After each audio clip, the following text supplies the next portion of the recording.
Upgrade பண்ணிக்குவாரு. புதுசா ஏதாவது ஒன்று படிப்பாரு, அப்கிரேட் பண்ணிப்பாரு. அது மூலியமா பெரிய வேலை, இருந்த வேலையோட அதிகமான சம்பளம். ஆனா அதுக்கு நடுவுல அந்த வேலை போய் இந்த புதிய வேலையில பல அதிகமான சம்பளத்துல அமர்ற வரைக்கும் அந்த இடைப்பட்ட காலங்கள் தான் அஷ்டம சனின்னு சொல்றோம். இது நடக்கும்.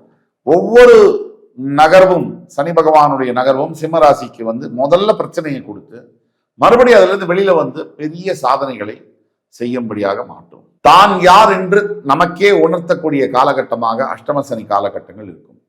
நாம யாருன்னு நமக்கு உணர்த்தி, நம்ம யாருன்னு நம்ம மற்றவங்களுக்கு உணர்த்தக்கூடிய காலமாகவும் அஷ்டம சனி இருக்கும்.